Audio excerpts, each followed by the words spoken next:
హల్లెలూయా, praise lord. ఎలా ఉన్నారు? ప్రభు నామములో మీ అందరికీ వందనాలు.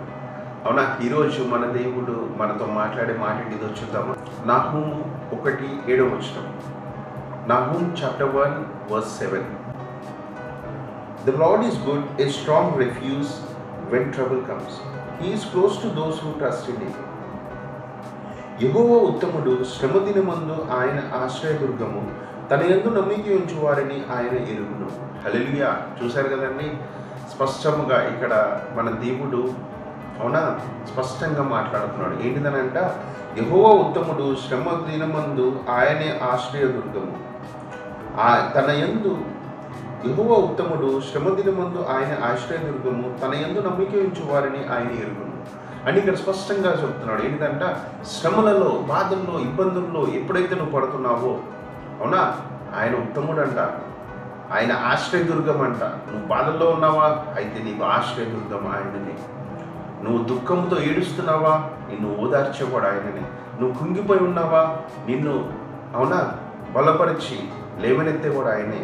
నువ్వు విరిగిపోయావా, అవునా, దేవుడు నీ పట్ల నీకున్న ఆ బాధని తీసేసి, నీకున్న సమస్తాన్ని తీసేసి నీ పట్ల ఆశీర్వాదాన్ని కుమ్మరించేవాడు ఆయన అంట. అందుకే యేసుక్రీస్తు కదా ఎన్నోసార్లు తన ఒక మాట సెలవిస్తాడు, భారం మోస్తున్న సమస్త జనులారా నా యొద్దకు రండి, నేను మీకు విశ్రాంతిని ఇస్తాను.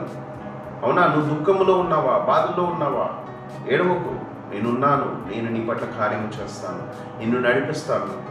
అవునా నా ప్రియ కుమారుడా, కుమార్తె, నువ్వు ఈరోజు ఆ పరిస్థితిలో ఉన్నావేమో, నీకున్న సమస్యలు, బాధలు వీటి నుంచి తొలగిపోలేక, ఆ సమస్యలు పోక, ఇరుక్కుపోయి సతమతమవుతూ కుంగిపోయి ఏడుస్తున్నావా, ఎవరు లేరు, నాకు సహాయం చేసేవారు ఎవరు లేరు, ఆశ్రయం ఇచ్చేవారు ఎవరు లేరు అని దుఃఖముతో ఉన్నావా? అయితే దేవుడు ఈరోజు ఒకటే మాత్రం సెలవిస్తున్నాడు, నా ప్రియ కుమారుడా, కుమార్తె.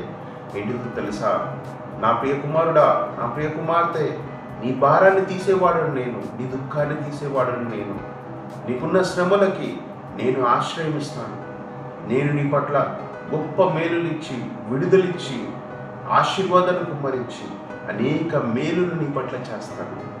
ధైర్యముగా ఉండు, ఎటువంటి దిగులు పడకు, ఉత్సాహగానముతో అవునా, నేను ఒక పండగ, నీ జీవితం ఒక పండగ వస్తే ఎలాగుంటుందో, ఎంత సంతోషంగా ఉంటారో అట్లాంటి ప్రతిరోజు ఒక పండగ లాంటి వాతావరణాన్ని నేను సృష్టిస్తాను. ధైర్యముగా ఉండు, దిగులు పడకు. అవునా, చిన్న ప్రార్థన చేసుకుందాము. థ్యాంక్ యూ లార్డ్ జీసస్, సర్వశక్తి గల యేసయ్యా, పరిశుద్ధాత్మదేవ. అవును తండ్రి, నీ కుమారుడు, కుమార్తె తండ్రి ఆ శ్రమలలో ఇరుక్కుపోయి ఏమి చేయాలో అర్థం కాక ఎంతగానో రోధిస్తున్నారయ్యా. ఆ ఒంటరితనాన్ని ప్రభా ఎవ్వరూ సహాయం చేసేవారు లేరు. కానీ ప్రభా, నువ్వు ఈరోజు వీరితో నువ్వు మాట్లాడావయ్యా. నేనున్నాను, నేను మీ పట్ల కార్యం చేస్తాను. ఎవరు లేరనుకుంటున్నావా? నేనున్నాను నా ప్రియ కుమారుడా, కుమార్తె. నేను నీ పట్ల ఆ విడుదలనిచ్చి, ప్రతి సమస్యకి పరిష్కారాన్నిచ్చి, గొప్ప మేలులతో నీకు ఒక ఉజ్జీవాన్ని, నీ కుటుంబంలో ఒక సంతోషకరమైన వాతావరణాన్ని నేను తీసుకొస్తాను. నీ పట్ల గొప్ప కార్యం చేస్తానని ధైర్యముగా తండ్రి మీరు మాట్లాడారయ్యా. అయ్యా అవును తండ్రి, నీ బిడ్డల్ని ప్రభావం మీరు బలపరిచి, బలముగా నడిపించి, వారికి ఉన్న సమస్యలు తీసేసి, గొప్ప సాక్ష్యాన్ని ఇచ్చి, గొప్ప విడుదలని మీరు దయచేయమని సర్వశక్తి కలిగిన యేసు నామమున ప్రార్థిస్తున్నాను తండ్రి. ఆమేన్.